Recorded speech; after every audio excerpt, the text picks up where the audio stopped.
ripping shit, tearing it, imperative. Then I'm killing this mic no matter where I live. These derelict rappers acting the fool, this embarrassing is flagrant. That's the nature of this entertainment, and we can't even change it. Guilty before arraignment, now the system tainted. But when we speak, they all laugh at us.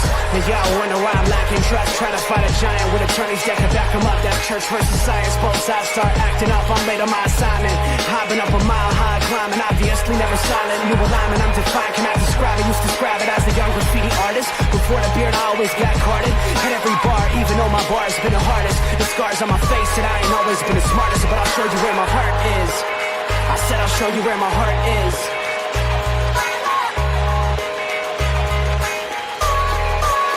I can show you where my heart's at. See it on my sleeve. Even if the beat stops, my soul will not leave. If I never stood tall, nobody will ever see. I can show you where my heart's at. See it on my sleeve. I can show you where my heart's at. See it on my sleeve. Even if the beat stops, my soul will not leave. If I never stood tall, nobody will ever see. I can show you where my heart's at. See it on my sleeve. I can show you where my... The type of guy that would ride with the breeze. I'm higher than most people. I'm cold and icicle freeze. I'm liking to Mike Tyson. I'm a bison, a beast. I'm hot like Jamaica, like right by the beach. My pops is from a spot where they're fighting for peace. 8 years old out there watching people fight in the streets. All these sirens only make the violence increase. Yeah, we're still not loving police.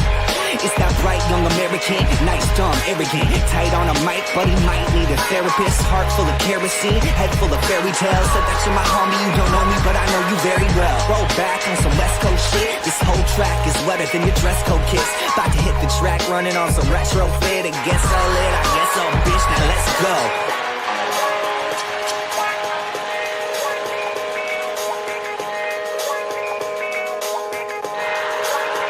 I can show you where my heart's at. See it on my sleeve. Even if the beat stops, my soul will not leave. If I never stood tall, nobody... Ladies and gentlemen, it's Tuesday. It's Tuesday. Sports Nonsense and Whiskey, hanging with the fellas. We got so much to talk about. Shit hit the fan this weekend in the best possible way, and it was absolutely amazing, and can't wait to talk about it. Fellas, how we doing this evening? Pinky, Robert, cheers, my boys. Man. So glad to see you, boys. So glad to see you. This weekend was awesome. So excited. Ooh, boy. Oh. I was like, where's Robert? What? Looked like you were voicing something. I feel like I'm missing something that wasn't even mine. I feel like I have this big empty space here now.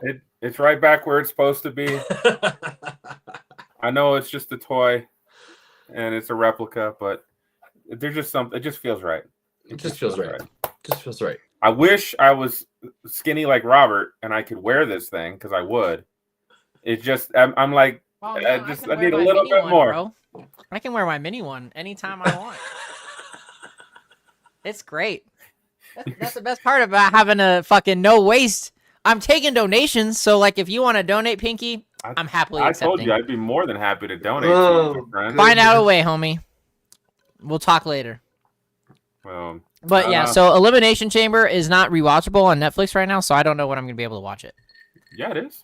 I looked for it right now. It's on Peacock, bro. Yeah. Is it on Peacock? I was about to ask. All right, cool. You're not international. Yeah. It's international on Netflix. Which still doesn't make any sense to me how they have both deals running still when we thought they were completely done with USA and Peacock. But whatever. I think they still like Peacock. They might give Peacock. They might keep Peacock with what they have, depending on how much Peacock pays them, right? I mean, as long as I don't have to pay for it anymore, I'm good with whatever they decide to do. So, great weekend. We'll talk about it. I know, Robert, you haven't got a chance to watch it yet. I'm putting it on right now, as we speak. I'm going to tell you, you definitely have to watch the women's match, the Sami Zayn, Kevin Owens match. You can skip. I mean, Tiffany Stratton is nice to look at, of course, but that match is like not really worth it. That was literally just to give the fans an opportunity to go get some more food and drinks. Use the bathroom. Like that's why that match was in there. I've decided. So, well, before we get too deep into talking through Noted. it, anything else going on this weekend, boys? There wasn't a whole lot. Man, not super anything exciting. I will be seeing Mickey 17 this weekend with my buddy. Kind of going out finally after his deal, so that'll be nice. Looking forward to that. Pinky Invincible. I know you finally you are keeping your promise. I caught up. So as far, I said I would. we're doing well. Now the next gauntlet for Pinky, Caleb. I don't know if this necessarily falls into your realm, and I know you have a bit more of a challenge, but Daredevil starts this evening. So it just started 30 minutes ago. So no, I'm not doing that. I'm You're rewatching lame. season 1 and 2, 3, and then You I'll haven't watch already, it. bro? That's been No, like man, my hidden series. I've been doing that for like the last 2 months. No, I just Like got I to. said, Rep. Daredevil has. I mean, I feel like I'll probably watch the Disney Plus series. Probably No, won't go man. back and watch the Netflix. You got to. The Netflix stuff is so Daredevil good. does nothing for me. Like literally nothing about his character is entertaining to me. Terrible take. You haven't watched the show, so you don't even know. I don't need to watch. Nothing about that character that's been created over time is interesting to me at all. Nothing about him. Zero. Lame. Like the idea of him as an Avenger is Okay. laughable to So, me because again- Thanos would literally just like kick and him that's- 1,000 feet across the field and he's dead. And that's Like, fine. Cool. You had superhuman But- abilities to be able to see things sonar style and Look, but nah, that show is dark, violent. The action is good. It's a really good show. Remove it from Daredevil, like the whole idea of the comic book guy. Yeah, but I can't. Like You that's have to. not why watch the show. Because you don't have to know anything about this person, and it is very enjoyable. I don't think you understand Pinky. Even if I said I'll just watch it because Pinky said it's a good show and check it out for crime fighting and stuff, I'm It's still like gonna have to watch the hero be blind and have super abilities that I think are laughable. It's the invincible argument. Just leave it alone, Pinky. Put it to rest. Like it just is what it is. It's not my cup of tea. I've never been. But you don't know. You've never watched it. I don't need to watch it. I don't like the character, dude. Like I don't. What? I don't understand. Just let it go, Pinky. Just let it go. You're not gonna win this battle. You and I can agree. It's fine. All right. But let's bring Ron on. Yeah, he's our been in the guest waiting on. room a little while. We got our boy Ron back on the show. He's welcome anytime, so we're glad to have him. Mr. Good Jones. stuff. What's up? Robert probably doesn't even remember that. It was an old commercial, I know that, but I mainly remember it from seeing a movie. I mean that's pretty good. At least he knows that. Like that's pretty good. Hey, I try to live in the pop culture life, all right? Hey I Robert, what's do- the gesture for answering a phone? Okay. He's old enough, Pinky. That's all that's all that matters. That signal told you he's old enough, okay? Yeah, I don't know what this crap is. That you look stupid as hell. This. No. No, it doesn't work. Doesn't work. Oh, good stuff. Good stuff. Good stuff. Well, Ron, welcome, good sir. I mean, where to begin? Well, let's start with that nice We can T-shirt run he's through got on. the evening from top to bottom. We can just get the elephant in the room out of the way. I mean, here's the deal. I will say this just to start us off. Jade Cargill returning the way she did, and then the Viper returning the way he did. I was like, damn, Elimination Chamber's on fire tonight. This is great. Just that those two, the way they put those two in there alone, plus the way the women's Elimination Chamber went, and then the Sami Zayn KO match. I was like, dude, this is a good night. Even if the men's chamber is lackluster, this has been a solid night. Then the elephant in the room came, and I was like, there's really nothing else to talk about now. Let's do this. Okay. Yes. Thank you. So, sir, you tell us, where would you like to begin this fine evening? Well, first of all, I got to give Ron credit. I got to go over to Ron's house, took Harmony with me. We had a great time. He is a wonderful host, as always. But he does ruin wrestling because he calls it before it happens. Every time. He was like, Jade Cargill is going to come out. And she starts running down. I was like, what the hell? He's like, Kevin Owens or Randy Orton's going to come out at some point. It's going to happen. Now Randy Orton comes out. I was like, he was calling everything. He was calling all the shots. It was Ron Stradamus was on point. So, did Ron Stradamus call the elephant in the room? I think we talked about it. We did talk about it. I didn't know if it was going to go CM Punk or John Cena, but both of those guys were on the table as far as like moving the story forward. One of the best pay-per-views I've seen in a very, very, very long time. Thank you. Yep, that's what I. Yep. One of the things that we talked about when we talked the last time was about the predictability and a little bit of the lethargy of like the programming of WWE. And Triple H, when I look at his big picture frame right now, WrestleMania is not fully defined yet. And the old school wrestling fans are like, dude, how come we don't know what's going to happen at WrestleMania? We just had a title change yesterday. This is for my money. While Attitude Era might be the best, just because of the talent on the roster and the personalities and everything, this feels like it goes back to the Saturday brawls between WWF and WCW. Because you did not know what was going to happen. Logan turning heel, NWO, all the things that came with Degeneration X and the like. Back in that day when those turf wars were going on for your prime viewing, you had no idea what was coming next. Sting could drop out of the ceiling, smoke somebody, and then disappear. Like, you loved it. Well, this very much is starting to have that feel again. And I will say, chef's kiss, bravo, Triple H, you and your team have played the long game. It's what I've been asking for. It wasn't quite quick enough for me the way I wanted it, but I stand corrected, and I can't wait to see how you start unfolding these different twines of thread. We are going to need them to start doing some. They seem to be doing a lot of. They're hitting a lot of doubles on Raw and SmackDown. They're not hitting a lot of home runs. We need to have them start hitting a couple home runs here and there with their. Yeah, but like you said, programs. Every night can't be a showcase night. You have to have, and he made that very clear in his post presser, that they are playing the long game, and you are not going to know what's coming next unless you're just really good at guessing. Is basically what he said. And every storyline is hot right now. Right. I'm wearing a New Day shirt today because I realized even the New Day was dead. They won the tag team championships 11 times and they were dead as an act. And they said, okay, we're going to freshen them up and make them bad guys. Dude, Triple H said he literally took over production control in the trailer because there were only 3 people that knew what was coming next at the end of Elimination Chamber. Like, they're not playing around anymore, and I absolutely love that. That's what it should be. That's what fans deserve to have. Whether they like it or not, it doesn't matter. That is the beauty. Like, WWE is the epitome of any publicity is good publicity because it just gets you talking. Like, that's exactly what they want for every show they do. They know basically 50% are going to hate what happened, 50% are going to love what happened for one reason or another.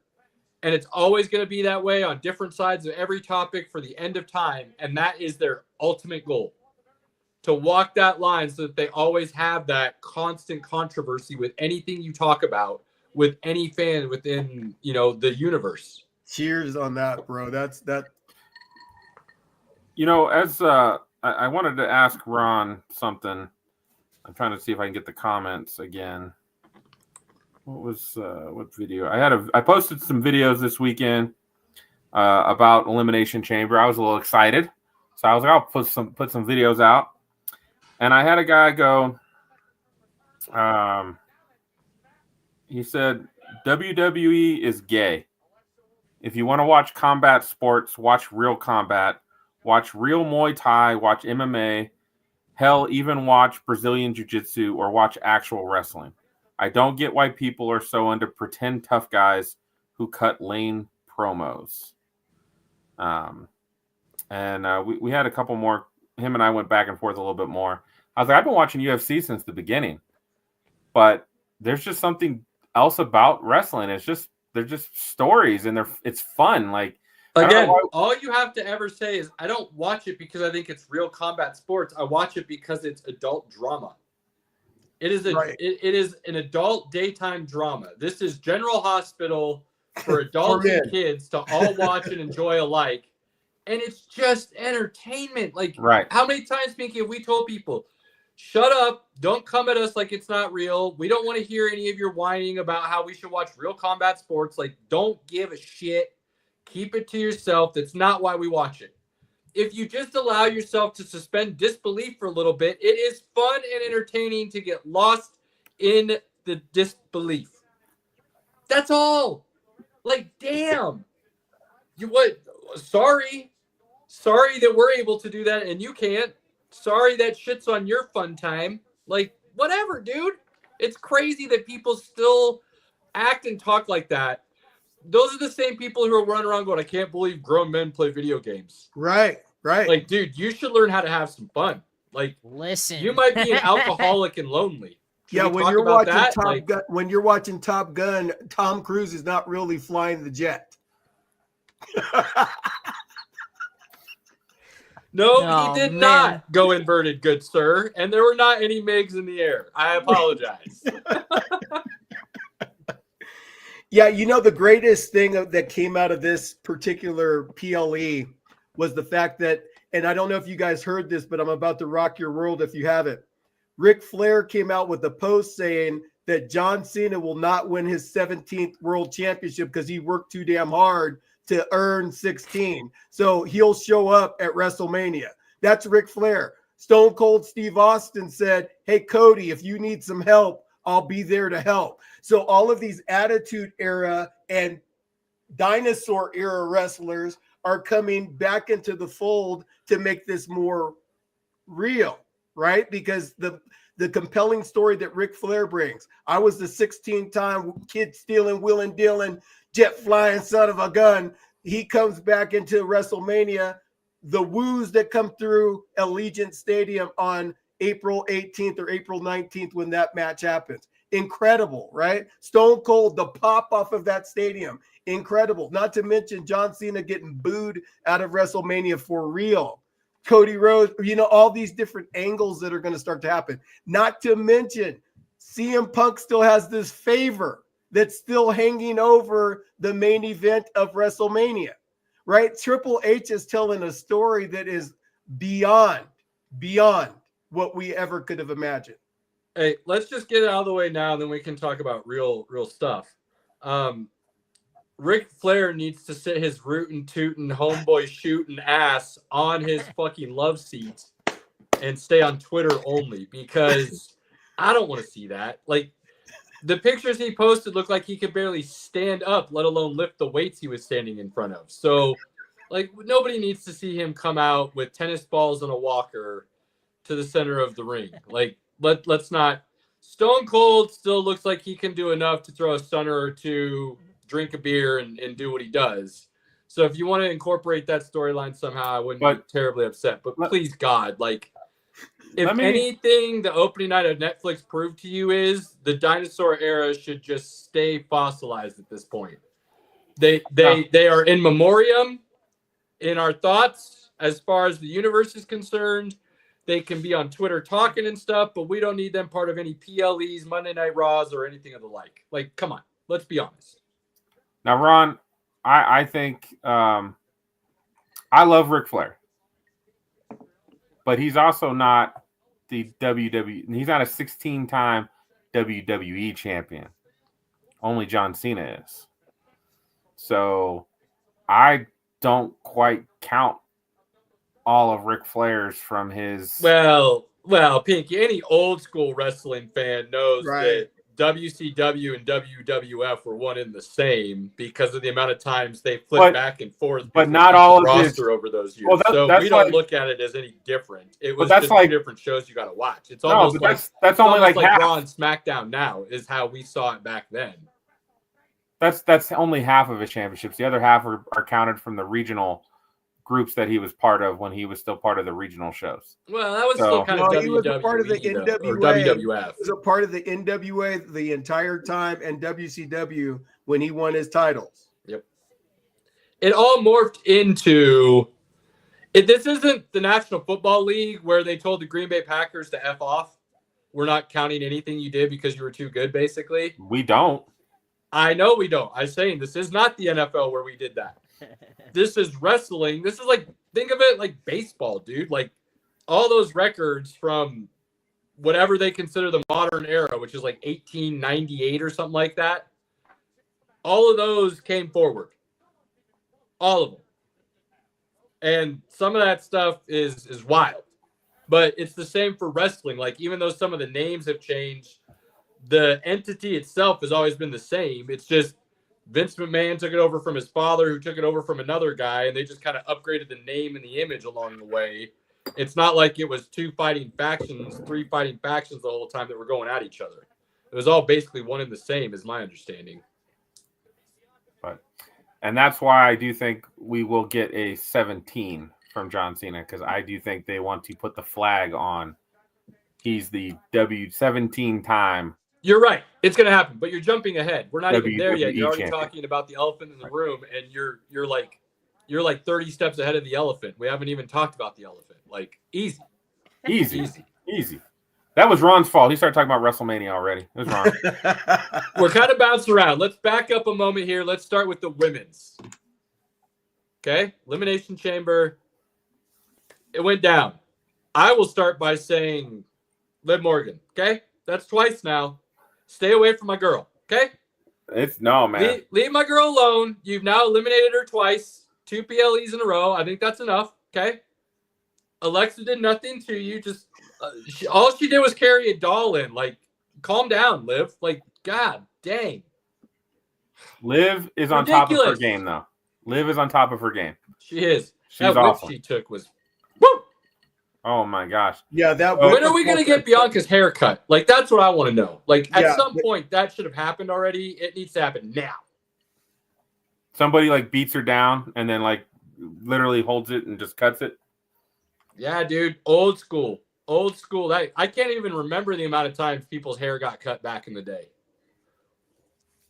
So right. the ultimate thing that I big picked deal. up on, guys, and see if you're a real wrestling fan, which most of you are in this room, but I'm going to take something to another level.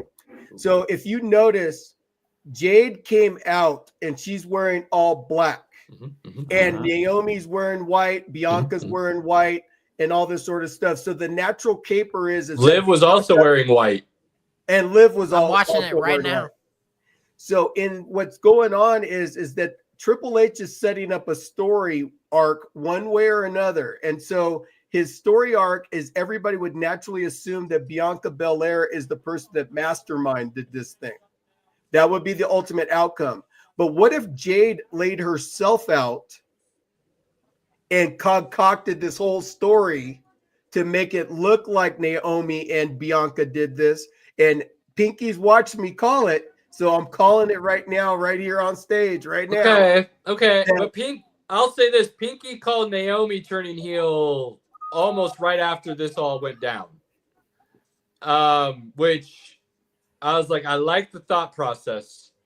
And I will say, Ron, I don't hate where you're coming from as a way for Jade to just go out on her own and just wreak complete havoc. But I like Pinky's thought process more because it also allows her to just turn completely chaotic, because Bianca's going to try to like reunite. She's going to still try to bring them together, and then Jade's just going to lose it on her too still. It still allows that openness to go crazy and run things. But I like the idea of Naomi doing it. And maybe this is because I'm not a Bianca fan. So the idea of somebody in her circle turning heel and bringing that whole thing down and Bianca with her, I just like that storyline. So not because I want to see like ill towards Bianca. I'm not trying to like go that route, but I'm not a Bianca fan, and I always find myself rooting against her usually. So right. the idea of her being forced to be part of a heel turn and then get smoked in the process by Jade would be, yes, please give me that. So Bianca is like the female John Cena. And I don't see her turning heel. I don't think she'll turn heel, but she's caught up in, and she won't know what friend to defend. She'll try to like, bring Naomi back to the light side and all that. And because of that, Jade will be like, you're out. I'm destroying all of you kind of thing. I think they set this up for a Naomi Jade showdown at WrestleMania. And I think this works really well because Naomi makes everyone she's with look better. Yes. She is really good at helping her opponents. And she's a fabulous wrestler, Naomi. And she probably doesn't get enough credit for what she does. But anytime she's in there, she works so well with whoever she's dealing with that they look good, no matter what. So hopefully, again, I think Jade's really slow, and I was talking to Ron about this. I almost feel like they almost need to split up to where they've got the heavyweight women and then the smaller women, because when you have some of the women go up against the behemoths like Jade Cargill and Nia Jax and Rhea Ripley and Bianca and Raquel Rodriguez, Piper Nevin, like we these women would destroy Liv Morgan or Roxanne Perez or Lyra Valkyria. I mean, it's no different than AJ Styles or Rey Mysterio, or it's all over the men's division too. There's not a difference. It might look a little bit different with the women because Jade Cargill looks bigger than me, and Liv Morgan looks female. Maybe that's the issue. I don't know. I just don't know how nicer I could have said that. I apologize. Nothing against the fact that they women, started that off. You look great Jade. either way. I'm just, I think that dichotomy is probably more of the issue visually than just the size, because there's huge size differences on the men's side all the time. And then you see the men, usually the smaller ones are the more high flying, top of the rope kind of guys, and I mean, Finn Balor should have never been, a world champion, but he is. I mean, he's a pretty good wrestler. He's as big as me. He's like 6 foot, right? Like, I mean, he's not the biggest guy, correct, but he is a really good wrestler. Ron, you're just missing the point. You basically just said none of the small women are good wrestlers, but the small men are. That's like what just came out of your mouth without saying it out loud. You understand that, right? He doesn't ever look tiny in there, though. I would disagree, but okay. Like Ray looks tiny. That's absolutely true. Like he is tiny. Finn looks small next to Dom, and Dom we know is small. Dom's like 6'2", 6'3". Yeah, I think Dom's actually pretty at big. 160 pounds, right? Like, like Dom's not a big dude. Like, if I don't feel like you're a big dude, like you're probably not a big dude, and I'm not a big. I'm 5'11", $175. Like, so if you're within my ballpark, then comparatively speaking to John Cena and The Rock and Damian Priest, and there's some behemoths out there. Ron, you were talking about Jade coming in and starting it off. Yeah, so the most unpredictable part of it is everybody's coming out to the ring, getting inside of the pods and getting ready to get started, and Liv is out there. And so Naomi comes and they get the glow thing going, and she gets in the ring, and all of a sudden Jade Cargill's music hits and she comes out. And the thing that I like, if you go back and watch the video, when she hit the ring, Naomi never was like surprised to see her. Right. Her facial expression was like, oh, that's Jade. And now she's getting her butt kicked, right? She wasn't like, oh, I'm the culprit or whatever the case may be. So either that was great acting, she missed her spot, or something. So there's nothing missed in WWE. So there may be a link to where Naomi didn't do anything, right? See, I read that as, because Bianca didn't really look surprised either. She was like, yeah, Liv's about to get her ass beat. Let's go. And that's how I read Naomi's expressions as well. Like, here you go. You can't go out now because she's coming straight at you. There's nowhere to run. You can't hit me because you're going to get your ass beat then even more, because then we'll both attack you. Like, it was like, okay. Like, I just took that as, all right, here we go. She's ready. Yeah. Liv's acting is top notch, man. Liv's acting during that was just top notch. Oh, she's watching so good. her kind of laugh through it, and then Alexa sitting in her chamber, basically just like in awe of like how hysterical it was that had just happened, because they're both watching like Bianca go batshit crazy, and there's nothing she can do about it. Like that was hilarious and well played on WWE's part too. Excellent, sure. Excellent. And so, but then, still, Liv, hey, how you doing? So then, as we get in the match, I mean, Liv played her role perfect. Alexa played her role perfectly. As you get down to Bianca getting into the match and Bayley getting into the match, I'm not really a big Bailey fan. I used to me be, neither. but she's kind of like ran her course in WWE. She's had almost every title there is. It's like, where can you really go from here? But the thing that I really appreciate in this time of wrestling is you don't like Bianca Belair, but I appreciate her ability to connect with the fans because she takes women's wrestling to another level. People look forward to her fighting your Charlotte Flairs or your Rhea Ripleys or your Io Skies, etc. Whereas I'm not really super excited about seeing Rhea Ripley kick Liv Morgan's ass anymore. Right? I'm not excited about that match anymore. I mean, I get what you're Played saying. out. I just like ever since she came on this, like the whole EST thing has been like the most annoying moniker and dumbest phrase I've ever heard of. Like that was just my initial thought process behind it, and she's done nothing to change my mind about that. Like to me, it only gets worse every time I hear it.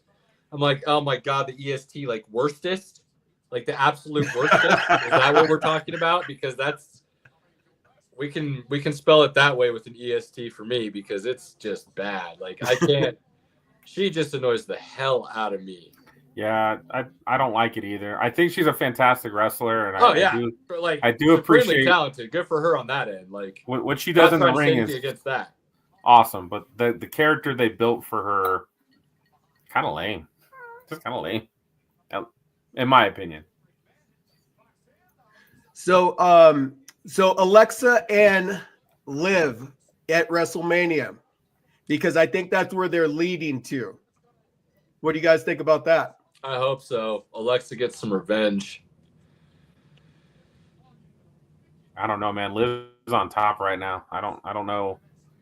Yeah, but because of the way, and Ron, I think I'm about to surprise you a little bit, but because of the way they're doing the whole Judgment Day thing right now, it's like they can lose or win and keep rolling. The way they've kind of built that up, it's a good property to just move forward no matter the outcome. But I told this to Pinky last week. I think I'm a Dirty Dom fan now. Like I am truly loving the way he's playing that character and just totally all in on it to the point where like I think like I'm not rooting for him per se, like in that sense, but more a fan like it's a train wreck and you can't take your eyes off of it and you're just enthralled to see what happens next. Like I am loving Dirty Dom at this point. And he's running Judgment Day. Let's be honest. He's doing things behind the scene right now that are just like they're setting him up to be like an Einstein genius. Not necessarily the best wrestler, but like constantly manipulating crews into scenarios that always have him in good positions, kind of thing. Like I'm loving it. They're about to kick Finn Balor out. I think that's what's coming for sure. But how they play that will be interesting to see as well. But still, and who's going to be the new member? Because that's what they've been hinting at as well. Exactly. So I'm loving what they're doing with him, which in turn makes me love the way Liv is playing her role too, which makes me say this even louder because she keeps messing my girl. So I'm loving how they're playing all that. I know Pinky's a big Liv guy, and I mean I like Alexa too. I'm not saying you don't like Alexa. I'm just saying I know you're a big Liv guy. So the way they've done that character for her to transition with Dirty Dom, and Pinky still love her. And me still hate her, but love what Dirty Dom's doing, I think just shows how well they're playing storylines right now. And it would be really sick if they had the Wyatt Six come back and challenge the Judgment Day and have this mixed match, whatever. I don't know where Triple H is going with that, but the Wyatt Six, when it first came out, it was really flat. Didn't come out very well. It's been flat. They haven't pushed it at all. Once Bray became like his own person and then kind of said this is his posse, that's when everything took off. And I don't know if they'll ever be able to bring it back because people are always going to be looking for Bray. Yes. You know what I mean? Like it just you've got to leave all of that dead and gone. The only thing you can have that reminds you or reminisces you of it of what Alexa does with her character now. And the Abigail doll. Outside of that, you pretty much have to let that die and let her carry the legacy, whether you like that or not. As the Wyatts, it just like that's probably the only way that legacy carries on at this point. True. Let's see. Roxanne Perez, she got some good time. She got to hit a couple good moves. So, I mean, she had a pretty good showing in Royal Rumble, pretty good showing in the Chamber. She's definitely getting a push. I think pretty sure it's easy to say her days at NXT are over for the most part. I know she can go back and do a couple things. I think she's feuding with Bayley, right? Yeah, she's feuding with Bayley right now. Yeah. I think that she's going to be a WrestleMania main event for the women coming up here in the next year or so, if not sooner. Ooh. She's great. I mean, she's great. She's sound in every aspect of her wrestling rapport. She's fast. She's good wrestler. I don't know about the looks. They try to make her like she's a pretty girl. I'm not so sold on that. Her eyes are way too big for her head.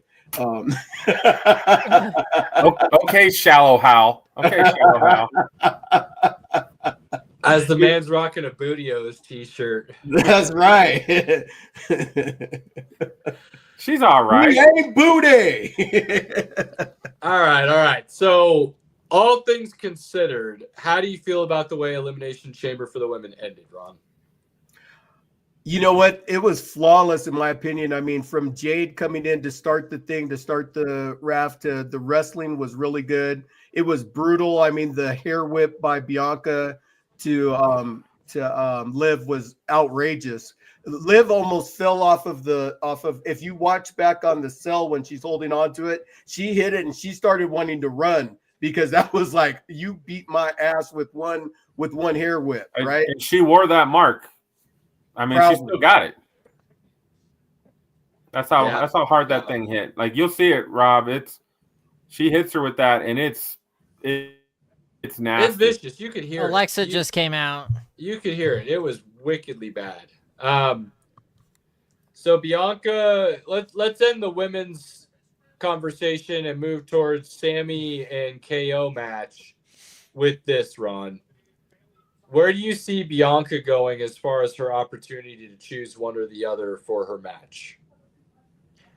You mean for WrestleMania? She's dialed in with EO now. Oh, that's right. So I'm going to make a comment here. This is about how that. we That's know that we're not quite sure Tiffany Stratton is main event material, because she's going against Charlotte Flair, and we've already forgot that that's happening. Yeah, well, I told you Tiffy Time wasn't going to hold up on her own anyways, and you didn't want to listen to me because you were Googled. You were Google-eyed. I'm still Google-eyed. I love me some dumb blondes. All right, that's right. I totally forgot about that. I was thinking she was picking between, and I totally forgot that was the situation. Now, I mean, I am shocked about what happened on Raw last night. Spoiler alert for anybody who hasn't watched it yet, but Rhea and Io Sky, and Io Sky pulled it out. I mean, Io Sky is a fantastic wrestler. Fantastic. I'm not surprised because I feel like they think they can get better storylines by constantly having Rhea Ripley tormented. Like, that's the character. And so as long as she's tormented dealing with her own inner demons and it costs her issues, she will constantly do this, and it will be a great heel savior kind of storyline for her to ride when they need her. Almost like what they were doing with a while with Drew McIntyre. I think that's kind of where they've got Rhea right now. Her promo she cut last night afterwards was awesome. Little long, but not bad. Not bad. It's 4 minutes. It is probably a little too long. Only because of the setting. When you do those post-match interviews, like in the hallways and stuff, it's not like the crowd's there boosting you up for that like sitcom style monologue. You know what I mean? So usually the behind the locker room stuff is usually a little bit quicker, more straightforward to the punch gut kind of thing. And that one was a little long, but it was good. You're right. It was good. But that's where I think they're going with her character. So she can win a championship, lose it just as quickly, which they've done to her a couple times now. And it she can keep the story going constantly. Whereas other people, they may not quite know what they have and they want to see. Let's give Jade a couple more big matches and see if she could carry a crowd and whatnot. Let's give Ito a chance to see if she could really do some things because she does put on entertaining matches. Yeah, and she's 3-0 against Rhea Ripley. Right. She's never That's the lost other to beauty her. of that storyline. Again, the tormentation of Rhea Ripley through her own self-deprecation, basically. She said it last night in the promo Pinky's talking about. Right. That was on me. I can't really blame Bianca. I can't really blame Ito. If I had just stayed focused, I would have been fine. So But- they're playing that self-pity, self-doubt, self-deprecation, only to go back up the mountain and be better next time. Not let it affect. You know what I mean? She's done that a couple times. What I wonder about is where does that leave Rhea for WrestleMania? Because I thought they were going to the Rhea Bianca match is something they've been really like. They set that up at WrestleMania 39 because they came across. They were both champs at that time. Or no, Rhea was going after Charlotte for the championship, and Bianca was the champion at that time. And they crossed paths, and they said, "We're the future WrestleMania match." So it was like a perfect character arc right there for those two. I think they start if my thought process with Rhea would be like, let her go start slaying some demons. Go take out Judgment Day and live once and for all. But do it while she is fighting for, a belt or cost her a match because Dom's always there helping. You come in and don't allow that negative to be a positive for them. You do something like that. Then you come back and you get revenge against Ito and then Bianca out of nowhere. And she kind of plays this heel for a while it's like her cleansing her demons kind of thing. And then she can go on another, babyface run for a little bit before she turns heel again. Like, she's so good at bouncing back and forth. You can play those storylines with her, I think, in any direction you want to. And that's kind of the beauty of Rhea Ripley right now, where there's not a lot of people you can do that with. True story. So you were talking about Sammy and Kevin. Great match. One of the not matches quite I've ever as brutal as I had anticipated because I was thinking more of a not quite as far as like a Mankind kind of situation with anyone he was with, but in that kind of ballpark where they really just forced each other into positions that were just constantly like, oh no, like we should stop. But I had more of a feeling like Michael Cole constantly yelling for it to stop was trying to forcefully push that on you rather than you naturally feeling it. So while I thought it was a good match, I didn't feel like it quite went to that point where, at least for me, where I truly felt to the point where I was like, please just stop. Like, okay, he's dead. Like, leave him alone. Like, we're done now. I never got that natural feeling from the match. So while I thought it was good, I didn't think it lived up to maybe my expectations based on what I was hoping for. Well, I can tell you just from the silence of the crowd that they thought it was brutal enough because they didn't know what to do. Right. They didn't know if they were supposed to cheer, scream, it's dead silent at points of that match. That's crazy. Yeah, I don't think it was, maybe it's just me again, but I didn't think it was dead silent because of that. I thought it was dead silent because it was like, all right, that you went there, but you didn't go all the way there. Like, that was kind of the feeling I got from the crowd. Like, they kept waiting for that one moment where you were like, oh my God, he's dead, stop. And I think that's why they were quiet. They kept waiting for one of those brutal moments to turn vicious. And I don't think we quite got to vicious. I am not necessarily a true Sami Zayn or Kevin Owens fan. I enjoy Kevin Owens' mouth with regards to him talking wrestling. I'm not really a big fan of him wrestling. I'm probably in the minority with regards to that, but there's just something about him that just seems a little bit stiff. And they went at each other pretty well considering it's a WWE product nowadays, right? And so from that standpoint and watching it from a WWE viewpoint, It's one of the top 7 matches I've ever seen in WWE. Okay. And he would know. He's seen a lot of them. I mean, here's the thing. Like, even when he pulled out the barbed wire chair, we got, like, what, 1 hit? We didn't get any slams on it. We didn't. Yeah, we did. Yeah, we did. With the 2 one- chairs. Kevin Owens got slammed right onto it.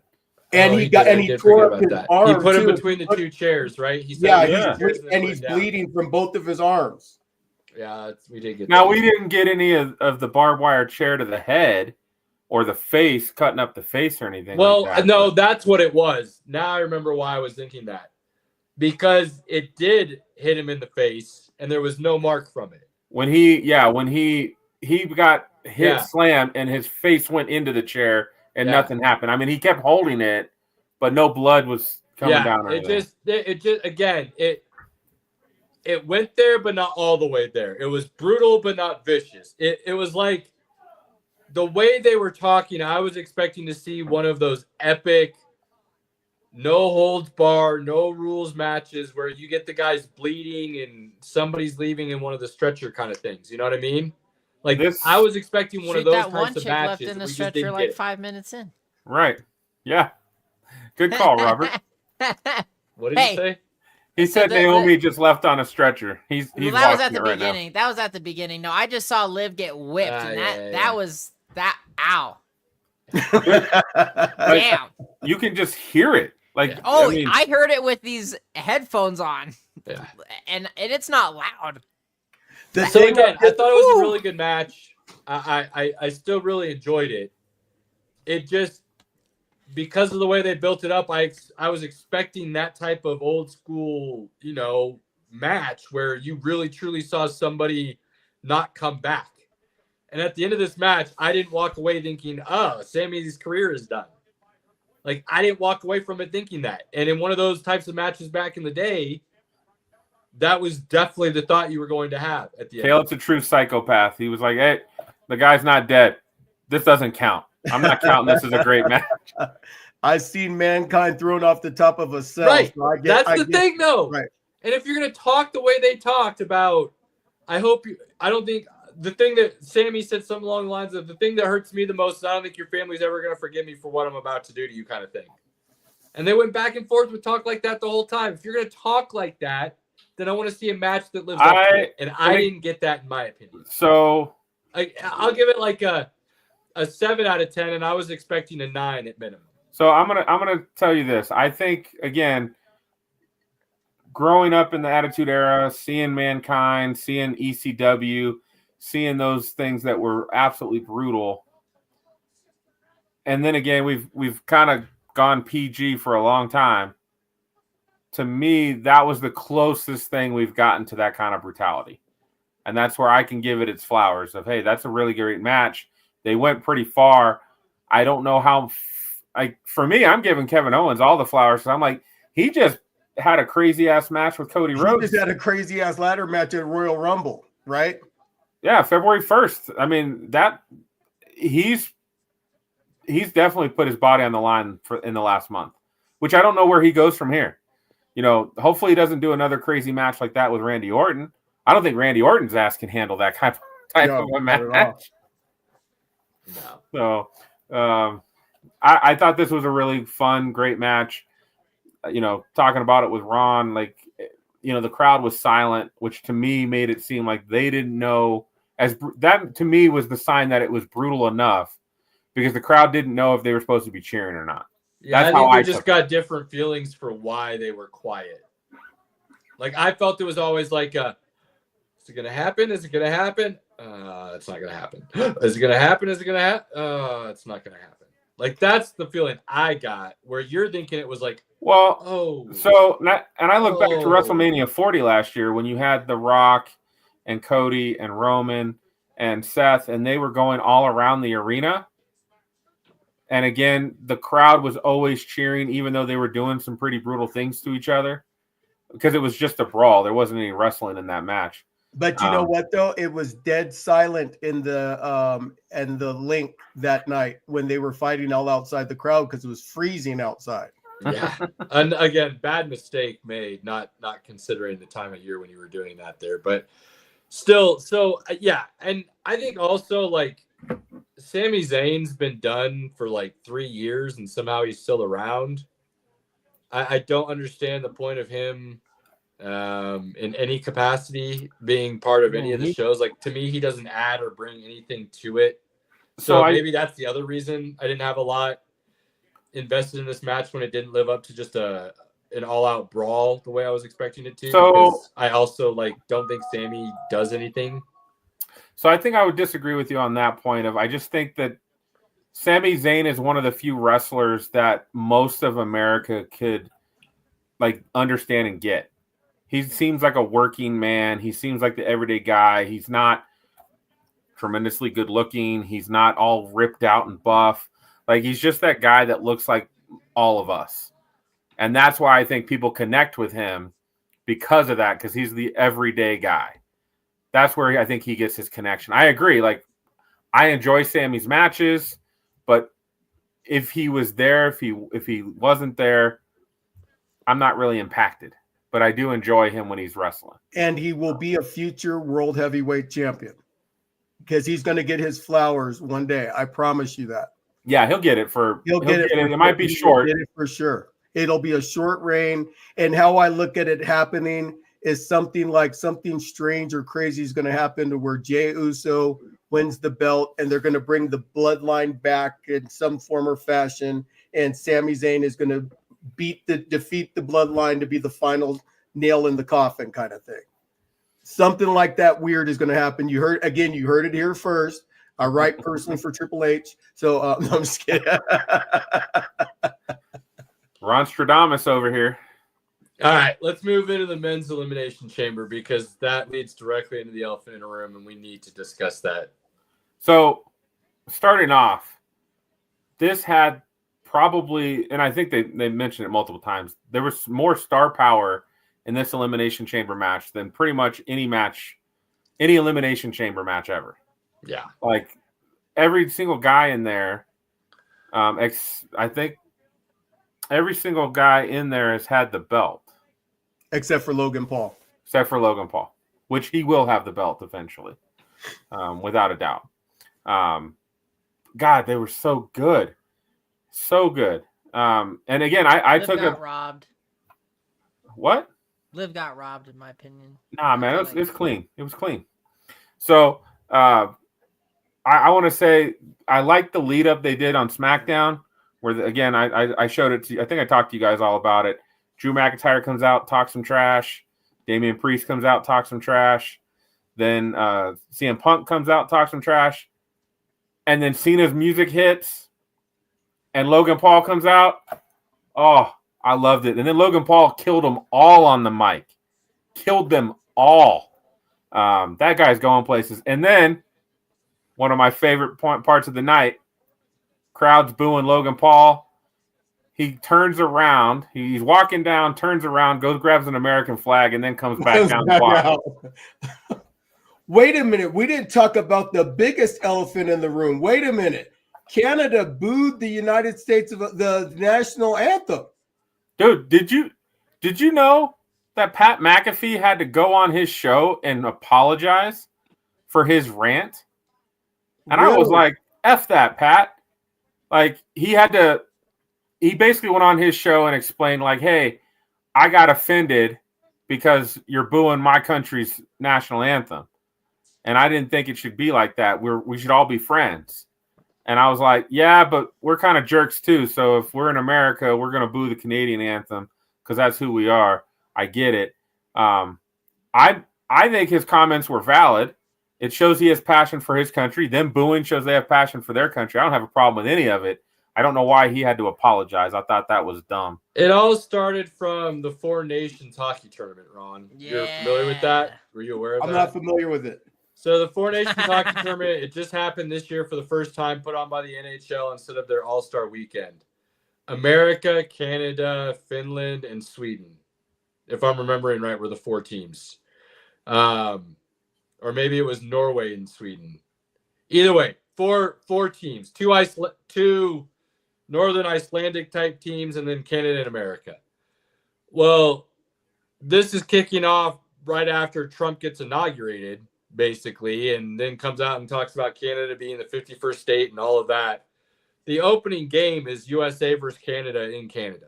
I think it was in Quebec. Like heart of Canada. So American National Anthem kicks on and the Canadians start booing. So that's where over the last month and a half that has originated and really, took off. Okay. And then the Americans started 3 fights in 9 seconds. Don't forget that.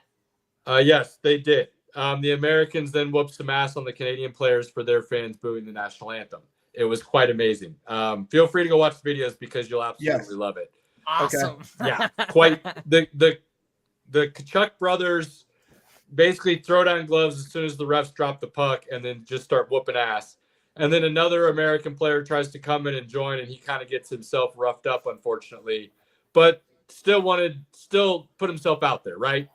So, again, if we're talking, baseball Hall of Fame standards, America went 2 out of 3. They batted 66%. You're gods. So, well played, America. Fight on, fight on. Back to the Elimination Chamber.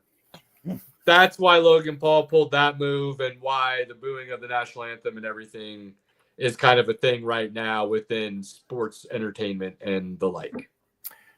But Logan's entrance was glorious. Loved it. It's pretty well played. I like that guy. I really do. I'm looking forward to seeing it. He's a horrible human being, maybe, but I like his wrestling. So the Elimination Chamber for the men, I think the biggest thing that as a takeaway from that match was that the guys really put on an epic show. I mean, you had Seth Rollins, like he cost the match. You had Drew McIntyre with his shock to losing the match. You had Damian Priest put on a good match. Logan Paul, CM Punk and John Cena in the middle of the Elimination Chamber hugging each other and then immediately starting to fight each other. That was amazing. Yeah. That was epic when they did that. When John Cena said, "I missed you," Punk goes, "I missed you too," and then start fighting each other. That was great. Really liked that a lot. I'm trying to think. Drew McIntyre, man, I don't know if they know what to do with him anymore. He's kind of the whipping boy right now. He seems to always be losing. Yeah, I agree. They don't really quite know what to do with Drew. And then, they're also trying to push Damian at the same time. And there can only be one, That's how it works. There can only be one. But yeah, I mean, it was so... I love the interaction between Seth and CM Punk and the way they allowed that to be such an integral part of bringing Cena along within the match. And the way those trio played off each other once it was just them remaining. I mean, it was flawless. Absolutely flawless. 3 superstars out there doing what they do best and making each other live up to the expectation of being brilliant inside of the match was outstanding. Absolutely. And then moving forward now, going into the elephant in the room, Cena winning, which isn't the big elephant, it's the little elephant. A lot of people wanted to see that, thought it would happen, but you never quite were sure. Are they going to keep his losing streak alive? Are they going to keep making him the clown in his, farewell tour at the end of his career like they have over the last half a decade or so? And then you see Seth get eliminated. And you're like, it's probably going CM Punk's way. Like, they're probably going to go CM Punk, allow him to go after The Rock and Cody and be for the people and make the right choice. And then you see Seth intervene. And you go, oh, shit. Right. No. They're going to do this? They're going to do it like this? And then you saw the look on Cena's face like, bro, you heard my last press conference. Like I'm winning with is what's best for business. So while I wouldn't have done this in the past, I wouldn't have taken a win this way. I would have allowed him some time to recover. This time, I want that 17. I'm going to go get it. So while it's not wrong by my old moral code, it may not have necessarily been right. But sometimes you got to take your opportunities. And that's how he was going to spin it, right? I had to take that opportunity. Seth did something he shouldn't have, but I had to take my opportunity and cash in. And that, as soon as I saw that, that was the press conference going through my head. That's how I expected the night to finish off for John Cena. And again, that press conference from Royal Rumble, you see his attitude change. It completely. Well, and it also, and we'll get into this more. Let's stick to, because I want to get to the press conferences here before we end the night, and let Ron tally ho and on his way. But stick to the matches now because I want to get to the press conferences later. But just to piggyback on that real quick, Pinky, that press conference has so much more meaning now, and the words he chose and the way he chose to say those words after Saturday night than they had any meaning whatsoever when he said them on that past Saturday night. Right. The idea of I wanted to basically do things the right way and I wanted to earn my way to that title, and then ending his press conference by saying, but now I understand that's not what's best for business. Me having the title, period, is what's best for business, is basically what he said. Yes. That's not what he said in his words, but that's basically what he said as you look back on it now. So the heel turn was right in front of us from that moment on. From that moment on, from those words on, the heel turn should have been like smacking people in the face, and it wasn't. Because it's John Cena. Right. It's John Mother Truckin' Cena. Right. He might do some things a little bit differently now, but he's still John Cena. His moral code might lighten a little bit. It might loosen the noose a little bit, but he's still John Cena. And he did a Dexter Morgan. Whew. So if you watch the TV show Dexter, he broke the code. So where is his penance going to be? Is where the whole thing lays down. Does it cost him the fact that he took a kill that wasn't his kill and ultimately has to pay retribution, which will cost him his 17th championship? Or does he get the 17th championship and override it? That's what will be the big thing that plays out at WrestleMania. My thing is, and this is how I see this playing out now, and I just love, like, I cannot love Cena turning heel in the way in which he did it. But, like, are you kidding me? Like, oh my God, it was fabulous. But this is what I see happening, Ron.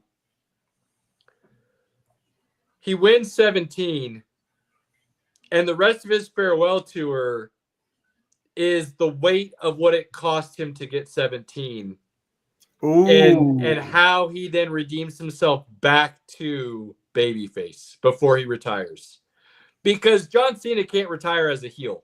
No. Make-A-Wish alone would literally take him out behind closed doors if he tried to pull back in real life. Like, they wouldn't allow. I know he did his last Make-A-Wish ever, Pinky, and I'm just saying, like, there's no way you can let Cena retire as a heel. Right. So I think they let him win the heel title as 17, but then it's always this tarnished title to him. It's always this, how do I make it redemption? How do I come back from the dark? And that's how you end his farewell tour. And then all the fun things you can do with that story arc along the way would be just amazing. Well, do you know how that has to end, though? Because I can tell you right now how it has to end. Liv Morgan wins the title from John Cena. No. I mean, I do like Liv Morgan, but she's not beating John Cena. No, Cena's going to have to fight The Rock. Yeah, I hope they don't do that. Like, the only way to turn the power struggle is to beat down the final boss.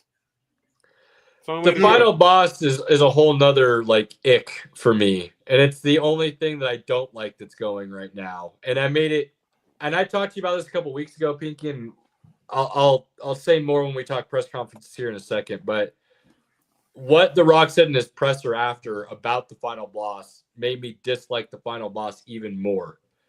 And I feel like I'm on an island on that. Surprise, surprise. Caleb's different than everybody else on his opinion. There's a lot of people that aren't enjoying this. I'm not enjoying The Rock being the final boss thing because he's not around enough to make it like relevant enough. Yeah, it's not even we'll get to it. But going back to, I did enjoy the way the final boss handled everything up until they started beating him. Like, once you start beating a guy, like, it's all same old, same old. Outside of Travis Scott getting a little too frisky and rupturing an eardrum and causing a black eye, like, that probably is going to cost him when he sees Cody in the ring, and Cody's going to make him feel a couple things. But everything they did up into that and the way the final boss handled that whole heel turn and surprise and being a final boss, if you will, Bro, that I enjoyed. That whole scene is literally a scene out of a movie. Yes. It is so perfect. And I, if you guys rewatch it and kind of look at the background, because I was watching Cena a lot as Cody and Rock are talking, and you see Cena reacting to Cody. Everything that's going on. And when Cody, and I love The Rock saying, I want your soul. And I love that moment where Cody almost makes you think he's going to turn because he's like, I want it all, Rock. And then he goes into the like, hey, but I gave my soul to this ring and these people long ago. Hey, Rock, go F yourself. And Cena's like, he hits that. Cena starts jumping around and throwing his fist up in the air, and he's so excited. So, like, at that moment, you almost don't see that heel turn happening. But Ron called it. This is really Ron Stradamus again. He called it as Cena, Travis Scott, and The Rock are surrounding Cody. He noticed that they were surrounding Cody. And he's like, this doesn't look right. And sure enough, I mean, that's what happened at the end. But everything was put together like it was right out of a movie, and it was perfection. Ron, I thought the same thing. Once he told The Rock to go F himself, and Cena was playing up the crowd again like he was on Cody's side, I started noticing after he embraced him pretty much right after that happened, I was like, yeah, I can't believe he just said that to the boss. Well done. Good for you. Then he kind of backed away and was bouncing off the ropes a little bit while Cody and The Rock talked for a second. When he came back in for that second, like, dap up, I was like, hold up here a second. Because the timing in which he did it while The Rock was basically like, I'm just going to let everybody soak this in for a minute. I was like, he's not leaving right now, but he's coming in to dap him up like he's going to walk out of the ring and this conversation is going to continue. And I was like, that doesn't make sense to me. What's about to happen here? But I will admit, I wasn't thinking Cena heel turn. I was thinking more Cody, Cena now go at this together against The Rock, and it's going to be hard for them to then fight each other for the title, was I thought the way the storyline would continue. So almost thinking Cody would have had to lose the title and Cena would have had to almost win it on behalf of him for 17 is where I thought that was going. I did not ever think they would turn Cena heel. I thought that was one character that would just not go that route. Would not go that route. And the way they did him the last 5 years so dirty, and then this whole redemption tour where I thought they'd never let him have 17, and that would always kind of be playing into his character, like no matter what, don't give up, it's okay. Like, and that's how they let him right off onto the sunset. I really thought they were going to do him dirty like that. I cannot get enough of this. I am so in love with NWO version of John Cena that we're about to get. March 17th, I think I read he appears on Raw.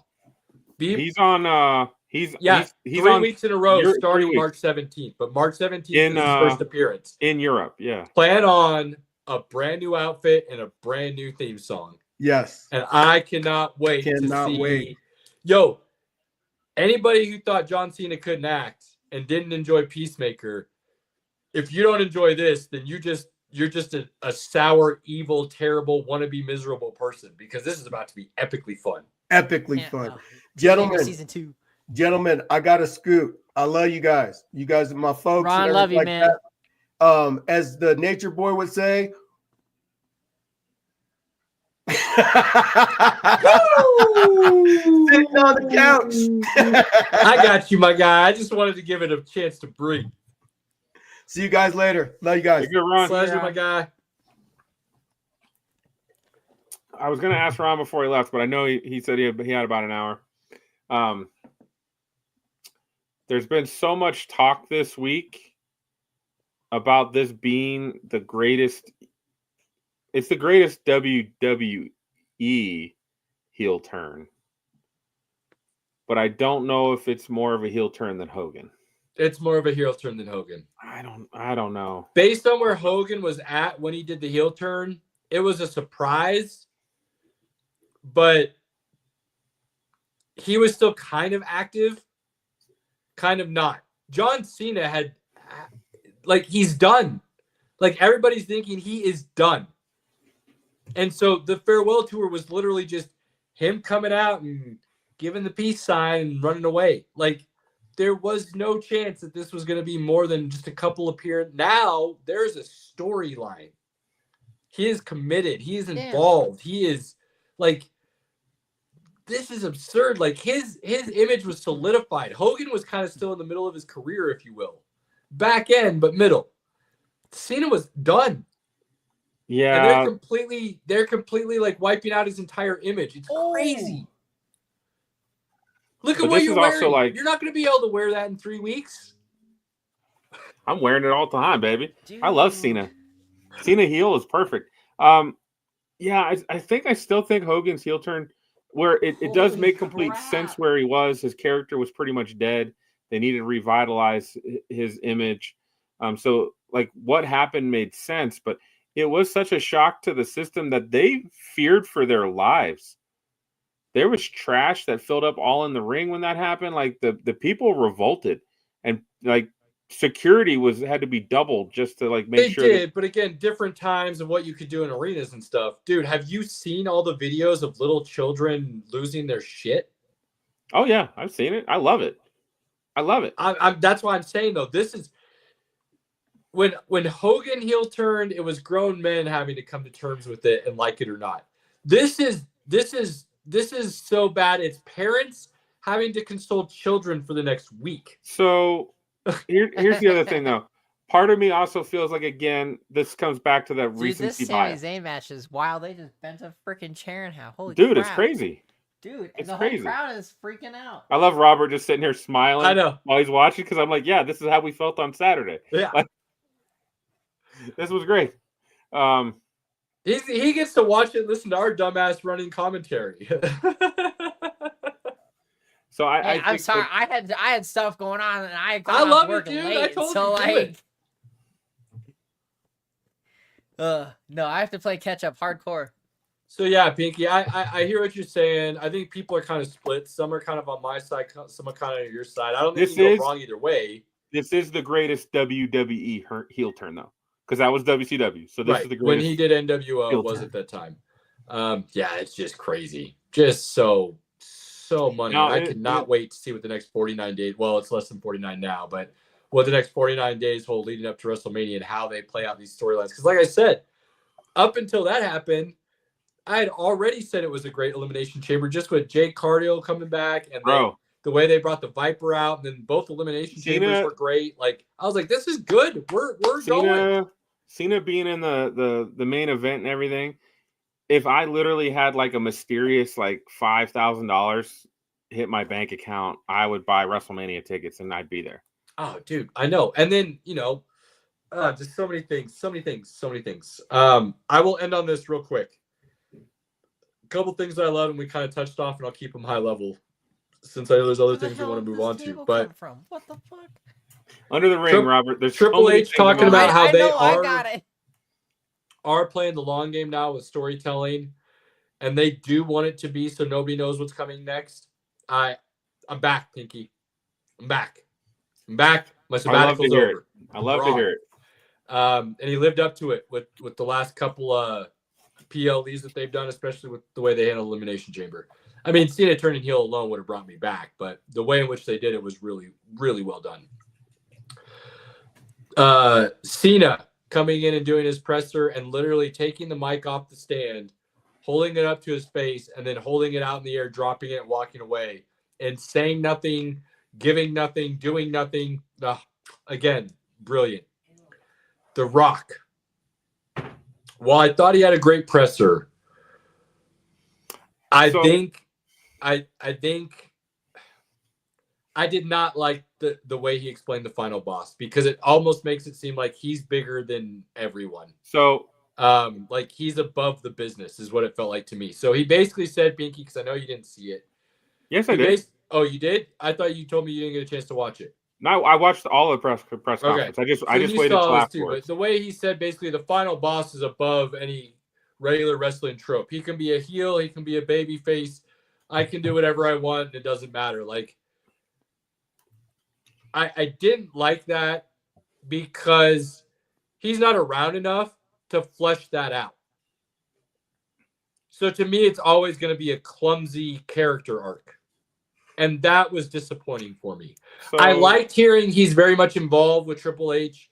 His team and WWE and Triple H's team are very much together in the storytelling, and they're bouncing ideas back and forth. They're going to keep it so nobody knows what's coming next. I like that.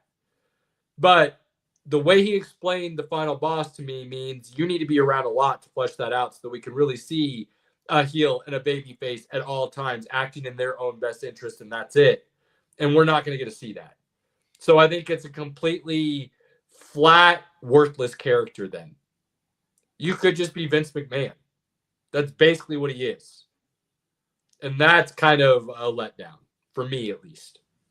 So I like the final boss, but I do agree it's hard to really provide the best storyline if you're not there. I did like Friday Night SmackDown, he cuts a promo where he's getting on a jet and he's talking to Cody Rhodes and gives him a truck. If he could do that a little bit more, so yeah, he's not there in the building, but he's still, the presence is there. I think that would work. What I don't think I enjoy is him flip-flopping in the press conference between Final Boss and Rock CEO. Right. Because I've said that before too. I didn't like that. So he's pulling back the curtain, which I don't mind him pulling back the curtain so much. But if you're out there doing this final boss, I don't need you coming in and being corporate Rock, TKO. Right. Pick one. You either own the company or you're the final boss of the company. Yes. Like let's pick a lane and stick to it. Yeah. So that's like there was he posted pictures on Twitter of him and CM Punk at the Moana 2 or the Moana live action thing that they're promoting. Like, what? It's just, it's getting too far of that. Like, and again, this is maybe because we want things to still be kayfabe, right? We don't want to break kayfabe. We want it to be, you're in the story, you're this character, and we don't want you to bring in the reality of real life, right? I mean, the reality is The Rock actually does kind of run WWE. Paul's running it, but The Rock is like, I know what you mean, but again, the guy above him. You could do that as the final boss and have a more impactful storyline rather than flippy-flopping between the character, the final boss, and then the real-life dude who actually sits on the board of this company that owns everything, which is kind of what he does. He's trying to be Deadpool and break the fourth wall, and it just doesn't work.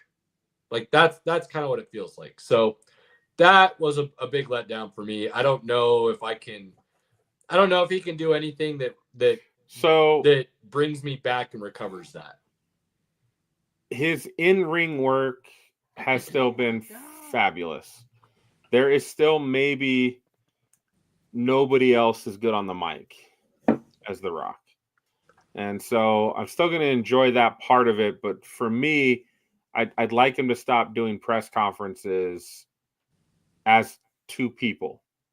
Either be completely corporate Rock or be complete final boss. Like one of the two. I know that sometimes the local media isn't completely up on all the storylines. But at the PLE events, you have like the actual wrestling fan media there. They understand the storylines. They know what's going on. They don't need you to be corporate Rock. They really would probably prefer you to be final boss.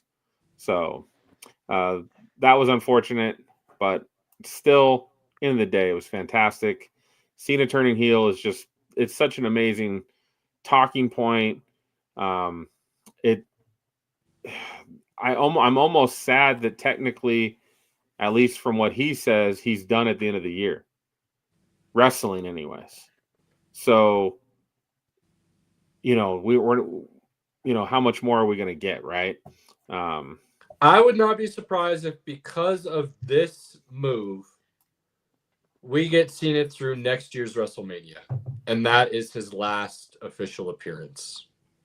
I mean, they've already talked, last Royal Rumble, last Elimination Chamber, last WrestleMania. Like, I know they've said all that. I get all that, but it wouldn't surprise me if that was the final appearance as a way to one last. Because, like I said, I think at some point he has to find ways to redeem himself from this and get back to you can't see me, John Cena, not heel John Cena. And what that takes to do that, I don't know. But it feels like even though they're saying this is his last hurrah with everything, wouldn't it be apropos, if you will, if he final redemption happened at WrestleMania? Like that kind of seems like the perfect way to wrap him up.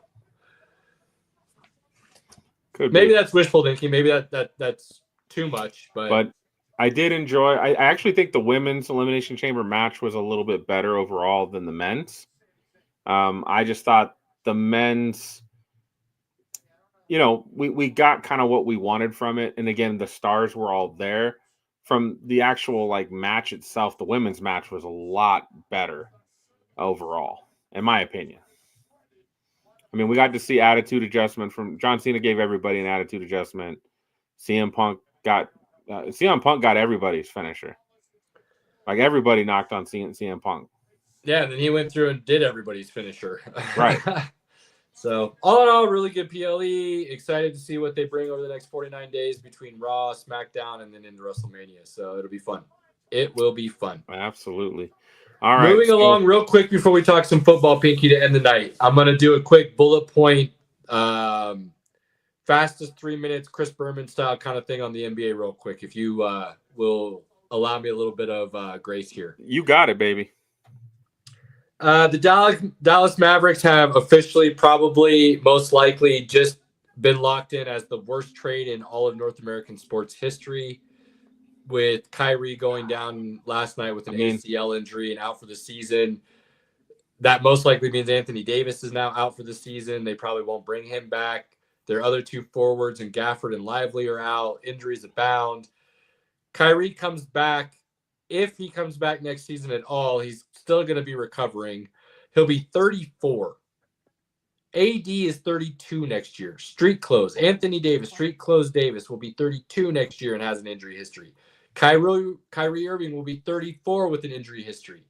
And I've said it before. I've said it last playoff run. If Kyrie had gotten to the finals and won, what it would do to his legacy and putting him in the upper echelon. Talent-wise, Kyrie might be, and there I believe is a legit argument to say that he is the most talented point guard to ever play the game. His career, though, and his arc and what he did while he played the game will not allow him to be in the greatest point guard conversation of all time. So he now has a major injury that he won't be back on the court most likely until he's 34, recovering from said major injury that at this day and age you can recover from, but at his age you usually almost always lose a little bit of his step. A lot of his game is built on his handles and his quickness. his ability to finish at the rim. You lose that step, that takes a lot of those things away from him. Nico built this trade on the fact that he was going to be able to run Kyrie and AD out there and build around that as a championship contender. That's done. It's done. Here's the other crazy thing about all of this. If he hadn't made the trade, you would still have Luka right now with all of those pieces possibly still coming back, because with a healthy Luka, you still think you're in it. Even if Kyrie goes down, you still have Luka. Luka proved he can carry a team even without Kyrie there. He's that good. Now you don't have any of that. And to make matters worse, you probably brought this on yourself because you were playing Kyrie. Hold up. I had to take a picture of this because I didn't believe it. And then I had to go research it to make sure what I was seeing was real. This blows my mind. This, to me, speaks of malpractice and the fact that the conspiracy that the Mavs are literally trying to get the team moved out and into Vegas, or force the Texas Congress to allow them to build a new Vegas in Dallas. Like, this just speaks volumes to that maybe actually being true. Where did this go? I lost it. I can't find it. Basically, Kyrie's playing, it was like the 6th or 7th most minutes a game right now on average before this injury. He was playing 36 minutes a game, Pinky. Kyrie Irving, they had him playing 36 minutes a game. That's a little much. What are we doing? Like, he's good enough to carry a team with his talent, but if you want him to do that, his injury history, last year, he was out for a bunch of stretches. Not 100% going into the playoffs because of these issues. And you thought, for some reason, you could ride him until AD and the boys come back, heavy minutes? Like, dude, there's so many things about this Luka trade that just continue to make it look worse and worse. It's crazy. Cavs look like legit title contenders and a legit competition to Boston in the East at this point in time. They are no longer little brother, in my opinion. They're only little brother in the sense that Boston has won and they haven't. Right. But as far as this year and what we're looking at right now, that goes to 7. I call it a coin flip at this point in time. Truly a coin flip right now. Out West, look, I think everybody's kind of on this, and I was on this. I didn't think there was any way that LeBron and Luka with the guys could click this quickly and look this good, no matter how good I think LeBron and Luka are in basketball and their IQs are insanely high. I did not think it clicked like this, where Austin Reeves immediately turns into the third superstar and they're rolling. LA, say what you want. LA, if they're all healthy come playoff time, they are a legit title contender now as well, because you have 2 of the 5 best players in the league on the same team. Period. End of story. Boston doesn't have that. You want to put Tatum in the top 5, fine. You're not putting Brown in the top 5. Regardless of what that supporting cast looks like, we all know in basketball, one dude can change outcomes. And if you have 2 dudes that can do it, that's a big deal. So everybody should be on notice right now. Look, the Nuggets are the Lakers' daddy. Thank you. But they should be very worried because their son just hit puberty and he's looking legit. Okay? Like, let's be real here. It may not be the time Dad wants to say, let's take it outside anymore. Dad might have realized and he just tells you to shut the hell up, and then he goes back to eating dinner. He doesn't say, do you want to fight anymore? And then OKC is still OKC. And they appear to only be getting better. Right now, the way everything stands for me, based on the way everybody's playing right now, OKC is the favorite for the title. I would have Boston at 2. I would probably put Cleveland at 3, Denver at 4, LA at 5. I think that would be my title odds at this very moment for the NBA. That's what we've got right now because, we didn't know Cena was going to go heel, and we were going to have to discuss a serious amount of elimination chamber because of everything that went down with that. So NBA will keep coming. March Madness, we got championship week coming up here. So we'll be talking about that next week. We'll start talking more NBA because things are really starting to move in the right direction. There's like 20 games left. Go A green, little over, baby. A little over 20 games. Let's go. Might actually be 30. I think 30 is the number I'm looking for. Either way, we're coming down to the end of the season. Things matter. Yeah, how's Rock Chalk, Pinky?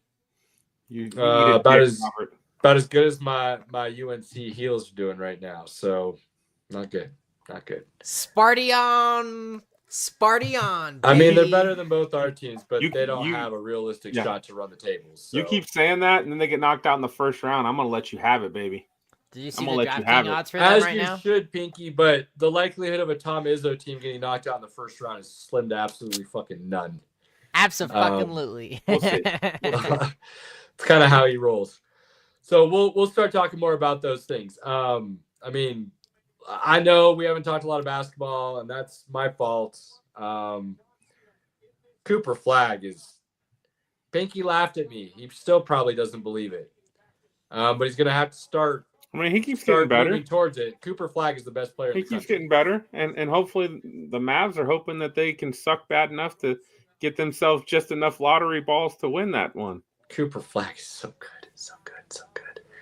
So we'll see what happens there. In the meantime, we got some NFL to discuss to finish up the show here, and we got some topics we got to hit. Boom, boom, boom, because free agency starts next Tuesday at midnight. No, it's not that soon. Yeah, it is. I think we still got a little bit. I'll look right now. And you can also look at that DraftKings bet I just sent you, Pinky. Legal tampering window is March 10th. It officially starts March 12th. Okay, I love how he says that like it's way longer than what I just said, and I go and look, and March 12th is next Wednesday. So It is. Tuesday at midnight. I guess I said that incorrectly. What? It would be Wednesday at midnight, I guess, would be the correct way to say that. When it turns from Tuesday to Wednesday, it becomes free agency. Time is moving pretty quick. But we all know the 10th is really when free agency starts, because once the legally tampering window opens, we know what all the deals are going to be within basically those. Robert, 40 when'd you hours. send me a DraftKings thing? I don't see nothing. It's on our Instagram thing. Stop worrying about the bets and talk to me, God damn it. You are right, Caleb. It is we'll say it's in a week, and that's exciting. That is when as a Broncos fan, I'm hoping that we spend a little bit of money to get those things that we need, and then we can draft best player available to keep making our squad better. That's what you need. That would be great. That'd be Dude, great. what is Seth wearing? Oh, I don't fashion, know. Robert, that's what he's wearing. He's wearing fashion. Do you have a I don't problem know. with fashion? Did you see him on SmackDown though? No. He looked like an oven mitt. I kid you not. Well, I think it was Logan Paul that told him that too. It was awesome. I love Seth Rollins so much. And then once he said he looked like an oven mitt, I was like, I couldn't unsee it. I love Understood. Seth All right, freaking I Rollins. will definitely need to. That was look at SmackDown this last week. He's a visionary, Robert. If you can't understand that, it's not for you. I've got better fashion than that guy. No, sir. No. None of us are anywhere close to the visionary. I mean, I could really let you down on that. Well, we're talking NFL though. We'll talk. We'll come back to All later, Pinky. Let's see. What do we got on NFL? Well, I think two of the things that are going to be interesting in free agency is where does Aaron Rodgers go? Right, Devontae Adams. He just stole my fucking thunder. Thanks a lot, Robert. I'm sorry. I was excited because I knew this one. I was paying attention. He's like, I got it. I got the answer. It's like Get having me. the answers to the test. I can know. say something right now. Yes, Robert. Where Aaron Rodgers goes, there will be a high likelihood that Devontae Adams will be a good option to go there as well. But I do think Devontae Adams really wants to go to a contender. I don't know if Aaron Rodgers is going to have the chance to go to a contender. Aaron Rodgers, Devontae Adams, back to Green Bay. He backs up Jordan Love because he's good for missing a couple games a year. Gets to go out there and give the old woohoo to the crowd, and everybody's happy. I do not actually believe that's going to happen, but wouldn't that be wild? Yeah, Clayton. Gosh. I mean, I'm going to kind of blame you, Clayton. Yeah, because we're here every Tuesday. So We're here every Tuesday. Where you been, buddy? No, there's no way they go back to the Packers. But wouldn't that be hilarious if that actually happened? I mean, I could see Devontae doing it at least because I think he has a legit, like, they are pretty good. They need a true number one receiver. Is he still a true one? I think he is. You think so? I think he is. I'm on the fence. I don't think you could take what he had in Oakland, or sorry, Las Vegas, or the Jets. I mean, him and Aaron Rodgers really started, working well together. I know, and I don't disagree. Let me moments. ask you this: money aside, let's say it was all even, and we know it's not based on ages, and you understand what I'm saying here in a second. But money aside, all things considered, would you rather have T. Higgins right now or Devontae Adams? Well, I think that's pretty much an easy one. You're going to take T. Higgins because he's much younger. He's going to cost you more. But he's younger. Don't worry, money's even. Like if money was even, which one? Like even age. Like if you just need a number one wide receiver for next year, who would you rather have? I think I'm still going to go T. Higgins because I think the age plays a factor. I just think he's better right now. I think it's debatable if he's better. I don't think Devontae Adams is in There's not one of wide receivers anymore. There's not a huge gap between them. I'll say that. Dang, his whole face is okay. Through that. Shoot, Clayton. We're always welcome to have questions. What else happened? Something else happened that we needed to discuss while we wait for Clayton's questions. You said you were saving something for Caleb this week. Yeah. About the Broncos. Oh no. Something that's gonna amaze me. It wasn't the Broncos, but I remember. Clayton, real quick, I'll just answer your question while Pinky's collecting his thoughts. You want to know what we think about the Broncos? Go watch last week's episode when we did our first mock draft. You want to know what we think about the Broncos? Then wait until after free agency for our second mock draft.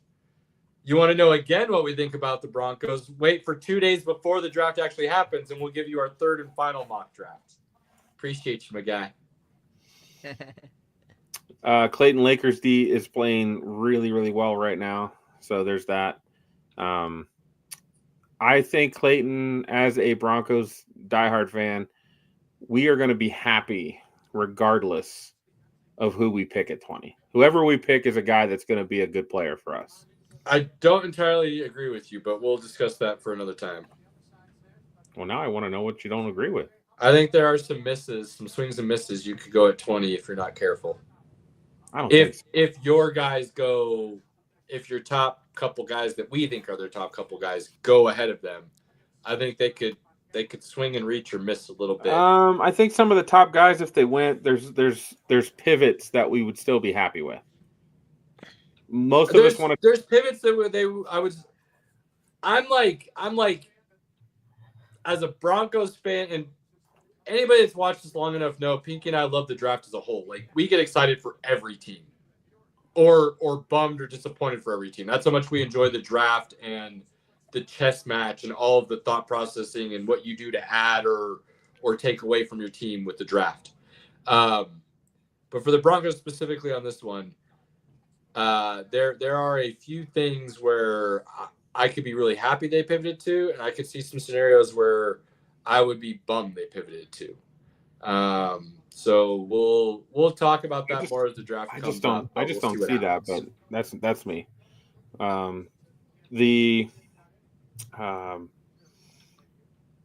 Okay, so the one thing I did want to bring up, NFL related. Blow my mind right now. I want to know this. We've talked about this for, God, almost. We're going on 4.5 years now that we've talked about this, and finally it has happened, and it just happened with the Super Bowl win. And I can no longer use this as an argument. A running quarterback has won the Super Bowl. It has happened. I have bit my tongue on this since the Super Bowl, and I was just going to let it rest because it felt like I was about to beat a dead horse again. And I was wondering if it would ever get brought up. So, cheers to you, good sir, for casually eating a little bit of that crow. But yes, in your mind, a running quarterback has now won the Super Bowl. So what does that do? What does that do moving forward, Pinky? What does your perspective change at all? Does it matter? Any new thoughts, or is it same old? They did it once, but now you got to show me again, kind of thing. What are we thinking? It tells me the possibility is there, that it can be done. Now, I will say, like, Jalen Hurts, the last 2 years has been more of a passer than he has a runner. He started out as more of a runner, and he kind of continued to improve his game. And then, in fact, the fact that he's got Saquon Barkley, he didn't have to run as much, although he was the leading rusher in the Super Bowl. So, like, that you have to take that into account, that that's part of what's available in his game. That kudos to him being what I would say one of the first guys that's a running quarterback to win. And it does put that possibility that, hey, it can be done. You can so have a does guy that then to you, because you kind of were, for lack of a better way of saying it, to put it as simplistically as possible, because I don't want to hash out the argument right now and explain to everybody how we really feel, but you were more so against having a quote unquote running quarterback as your quarterback of your team because you thought it limited you. Do you still have that feeling overall, or are you more open to the possibilities now? So I think we've got it a little bit different. I see it more as like those guys coming out of college that are really athletic, and when the first sign of trouble in the pocket, they choose to run versus, moving to throw. That's where I'm at. Like, you need a guy that if he's a runner, that's fine, but you have to win from the pocket. Jalen Hurts won the Super Bowl in the pocket. He did do some running. Right. But I mean, again, you felt that way about Lamar. You felt that way about Jalen Hurts, and they were given the opportunity to grow and develop away from said thing. And I've said on both of those guys, I believe they had the capabilities. They just weren't given the opportunities. They've since been given the opportunities, and I believe have proven everybody wrong. So I've kind of said that much about Malik Willis, and he's kind of proven me right when he got his opportunities to play with Green Bay. I'm not trying to say he's like an NFL quality Jalen Hurts starter on that level. But I've said for years, square peg, round hole. And it's what the NFL is notorious for. If you start trying to take their strengths and build your offense around that rather than force them into your offense, you're going to see a lot more guys succeed with that style. And I think that's kind of what we're seeing. Now, I will defer to you a little bit in the sense that not every guy that has the ability to be a quote-unquote running quarterback has the ability to grow and mature into being able to throw from the pocket. I do understand that. But I think I've done a pretty good job of being able to pick out which guys could, and if given the opportunity, they will.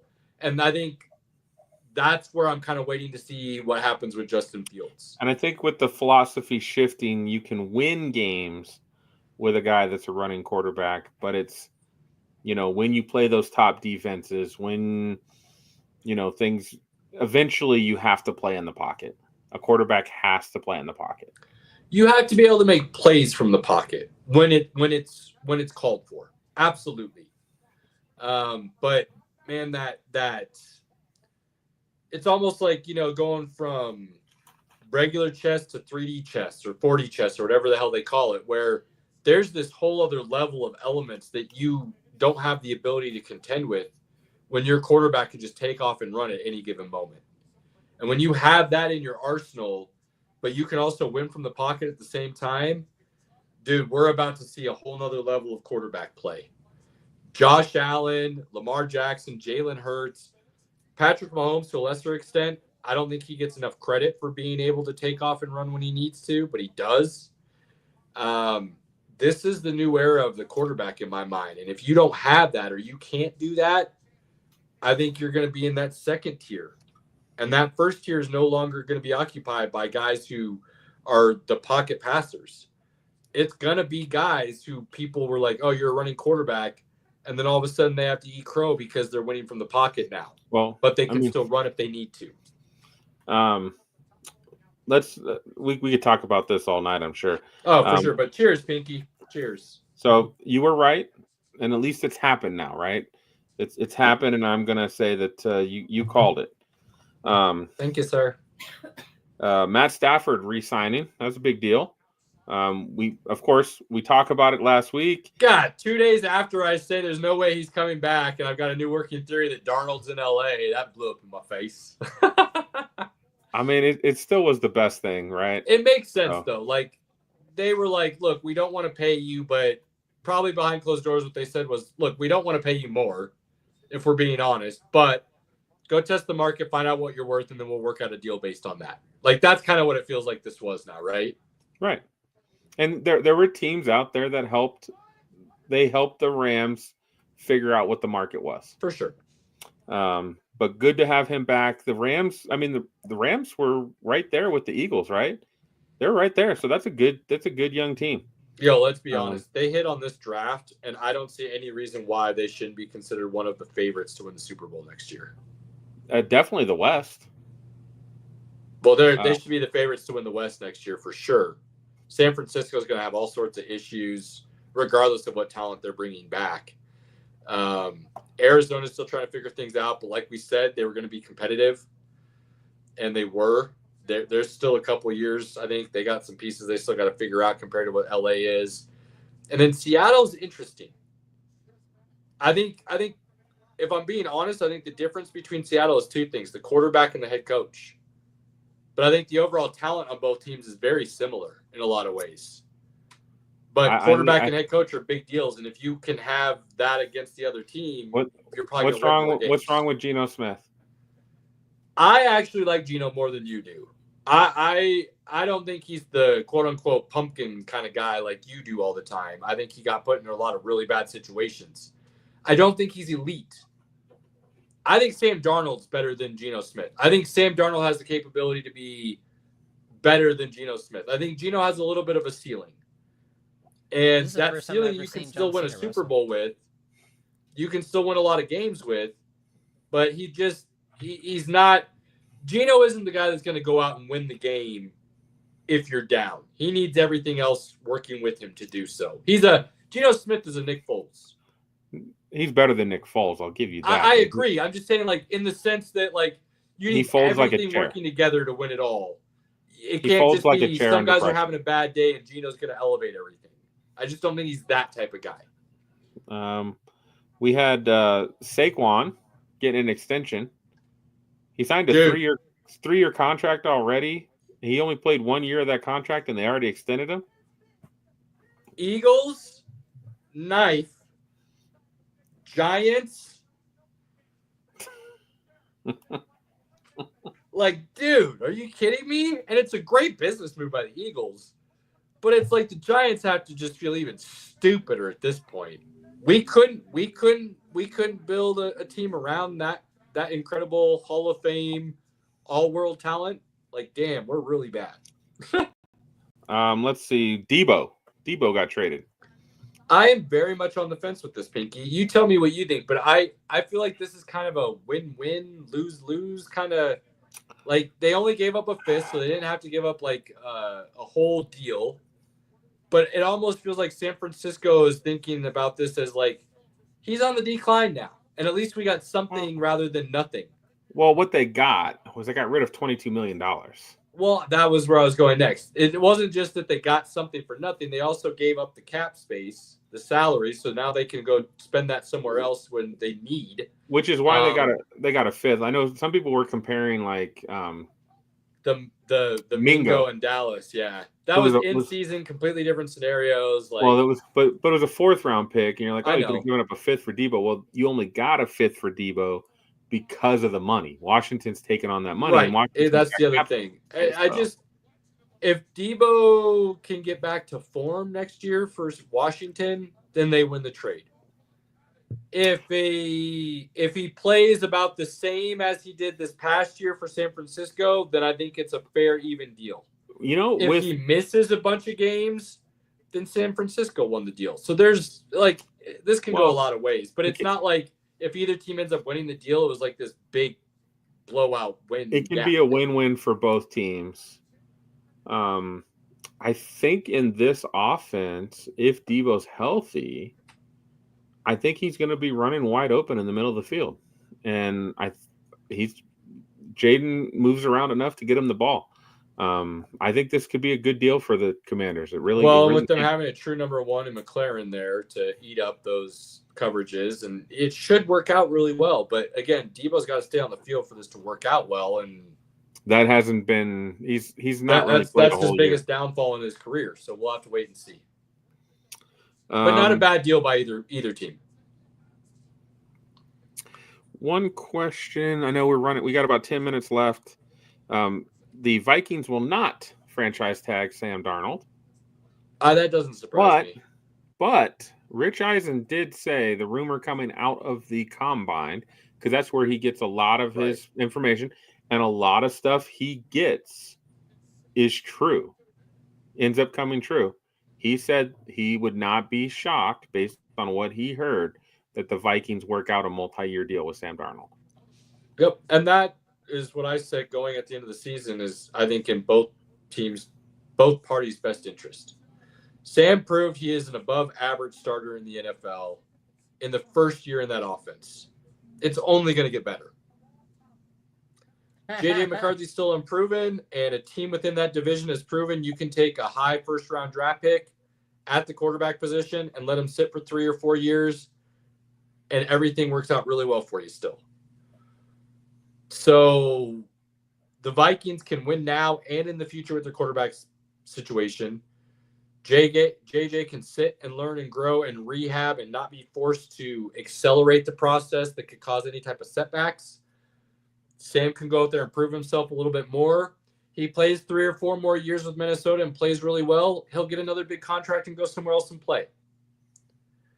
And Minnesota wins at the same time, and then you bring JJ in and you're good to go, and you do exactly what Green Bay did with Rodgers, or Favre to Rodgers, and then Rodgers to Love. So this is not a bad plan. In fact, I think it's the one that they should go with. I would still be surprised, though, if Minnesota brings Darnold back. And at this point, it feels like the most likely landing spot for Darnold is probably out in Vegas. If I'm a betting man right now. Already lost a lot of money on these bets with where Darnold ends up. But I would probably say that's the most likely spot right now for him. I like that bet. I think we both agree that Pete Carroll's on borrowed time, right? He's 73, I think. He doesn't have more than 3 to 4 years left. And I don't think they're interested in a complete rebuild right now. They want to move now. Yeah, I don't know what the Raiders. I mean, again, it's the NFL, and I have pounded the table. I don't even know how many times Pink and I'll continue to do it. That if you have a smart front office, a good head coach, you can turn around and be a contender, legitimate contender, within 2 years in the NFL. So the Raiders could easily do that with Pete Carroll at the helm and then move forward from there. They could also use him as just our culture was so bad. We need to change everybody's thought process for the next 3 years. Come in and do that for us so that we can then go out and then, get our QB of the future, get our new head coach, groom some people, whatever. So the Raiders are, to me, honestly the most intriguing storyline of the offseason because they could go in literally any direction, and it would be a smart move. I don't think there's another franchise in the NFL right now that can say that. And that's pretty wild. How often do we get to talk about a team and say any direction they choose, if they go all in, is a good direction? Like, that's pretty rare that you can say that about a franchise. So that's why they're just so intriguing to me, especially with Tom Brady coming in and everybody feeling like he's kind of running the ship now. And the personnel he's brought in are all his associates from other franchises that he's worked with. And they've got Brock Bowers and they have Max Crosby. And it's like, man, what is going on here? So I know it's almost blasphemy as a Broncos fan to be like, oh, I'm interested in what the Raiders are doing, but I really am. Like, well, being interested just like in the idea of the endless possibilities that they possess being correct is just such a wild scenario to me. being interested in what the Raiders are doing and in rooting for the Raiders are two different things. So Fair. I do think the last thing that I think is at least interesting is that it's kind of weird coming out of Steelers camp that there's no real clear direction on what they're going to do. They don't have a QB under contract for the season right now. I don't look. We talked about this last week, Pinky. We both feel like the thing that makes the most sense right now at this point is just to go get Aaron Rodgers, right? Him and Tomlin seem to have a very healthy mutual respect for each other over the years. They need a quarterback with a team that is win now. Like, let's be honest, the Steelers are win now. That defense is definitely win now. That defense is championship level defense. Mike Tomlin's won a championship as a head coach, so he is a championship level head coach. Pinky talked about it. Their offensive line is young, but that's what they put a lot of value into last offseason and draft. It should only get better. They talk about how they want to improve their run game and get more explosive. They're probably going to go after one of these top 5 running backs. They're probably going to go try to get another wide receiver opposite Pickens. They already have a great tight end in Freiermuth. Like, everything's kind of on the wall. The writing is that says, if we can get Aaron Rodgers at the end of last season, where his trajectory looked like it was going to keep going up a little bit, meaning we're going a low-end MVP Aaron Rodgers type thing, then we feel like we could win a Super Bowl. I don't think there's any other options out there right now, whether it's via draft or free agency or even what could be possible on the trade market for quarterbacks, that give you that potential. I mean, so it feels like they almost have to go after Aaron Rodgers, which means you did Justin Fields really dirty. No matter what you want to say, you did do him dirty.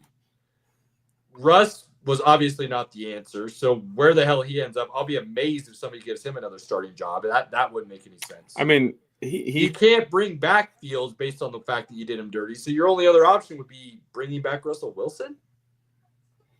Like, is that where the Steelers are at? I think they might be. Whew, that's ugly. I think they might be. Aaron Rodgers makes a lot of sense just because at least the Steelers are a competitive team, and that's like if he's gonna play next season, he needs to play for a competitive team. Otherwise, it doesn't make sense. Russ is a bridge guy at this point. Like, I don't even know if he's a bridge guy anymore. He's a bridge guy. He can start and win you a few games. But that's the problem. He might win you a few games. Like, if you're really trying to do a bridge guy, aren't you trying to just get somebody back there who can go out and play football, not win? Well, by bridge, again, if you're a bad team, I don't think Russ is going to win you a lot of games. He didn't with Denver, right? He got us a top 5 pick. We just happened to give that to Seattle. So, if you're not very good, did bench him, so it's not like he played the whole season. So no, that was year 2. Year 1, he played the whole season. Oh, got the fair. pick. Yeah, okay. So, the issue that we have at hand is just that by bridge, I really mean, like, if you draft Cam Ward, you draft Shedeur Sanders, you can bring Russ in. He can start a few Jackson games, Dart. Let those guys even like a Jackson Dart. If you're the Steelers, you draft Jackson Dart and bring Russ back. Does that make sense? That would work. I mean, if you want to get really crazy, like Jackson Dart and Jalen Milroe are the two guys I think you could take a swing at. But I feel like you're going to need somebody there to play to start the season. Like, you can't throw those guys to the wolves right away. I think Russ is a good enough locker room guy, and I think he is a good NFL quarterback. Hall of Fame on the, you know what I mean? So having him as the guy that's going to usher in your rookie quarterback who's a developmental prospect, I don't think would be a bad move. But then it does basically tell all the veterans on the Steelers that we're starting over. I mean, I feel like for them, it's really Aaron Rodgers or Russ. Man, that's brutal. That is brutal. It's brutal, but because while I really like Aaron, I think there's even I'll admit now that he comes with a giant question mark in a lot of areas at this point. So, whew, whew. Anything else, Pinky? I think we are good, my man. I think we are Robert, good. final thoughts. I'm excited for some good movies this weekend. I'm glad I'm kind of getting back to normal life. Things are bouncing back out. So, some exciting things happening in Robert's personal world at the moment. So, but I'm going to keep that under wraps for right now until I know some other things are going down. So, we'll talk about that later. All right, fair. Well, we just always like having you around anyways, whether you're hanging out watching Elimination Chamber while we speak about it or you're giving us rundowns on your thoughts. Either way, it's good. Pinky, Hey, I'll have some good thoughts sir. next week for sure. Hey, man, Elimination Chamber, it was awesome. Watching wrestling with my daughter and enjoying that and just spending time with her is amazing and fun. It makes it all worth it. Again, it just comes back to what we always try to say, spending moments with family. As a father, spend moments with your kids. Whatever you can do to spend time with your kids, find something that they enjoy and spend time with them. Enjoy it, because guess what? Before long, they want nothing to do with you. Facts. My 3 adult kids, like, I got to be like, hey, you guys want to watch a movie with dad? Want to hang out with dad? Like, I got to like bribe them almost. Hey, I'll hang out with you, Pinky. I appreciate you. Yeah, I mean, you're close enough to want to. Yep. I love that. I love that. I got 2 things. One, I keep saying it. I'm going to keep saying it. I'm going to keep saying it. Cena going heel is just marvelous, and I cannot wait to see how they run with this. I'm stoked. I'm back, baby. Pinky, I am no longer on sabbatical. I'm back. And then I love this time of year because there is no sport where the offseason and free agency and the draft are as thought-provoking and alluring and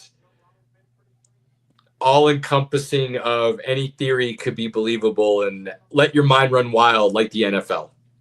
And if you watch this, you love us, you know I'm a sports guy. I love everything. I can talk everything. I'll go into depth with everything. But nothing compares to the NFL in this scenario. And the amount of thoughts that I throw out to Pinky, where he sometimes just looks at me as like, that is just stupid. Like won't even like entertain me sometimes because I throw out so many sometimes. I can't get enough of, and I'm here for it. And I'll tell you, it only gets multiplied when you go to a draft. Oh, I can imagine. And I will get to do that one day with you, and I'm stoked to do it. And it is so like those are my 2 things right now I'm stoked about. The excitement from all fans makes the draft even better. Like I can imagine. A whole other world. On that note, we appreciate everyone. We cannot thank you for your love, support, following, liking, sharing, viewing, whatever it might be, interactions, comments. We appreciate it all more than you know. We truly do. Good to see you, Clayton. Spend that time with your inner circle, your family, loved ones, friends, whoever they may be. Take those moments and cherish them. Do not take them for granted. Till next week. Let us know what you think. We're out. Peace. See ya.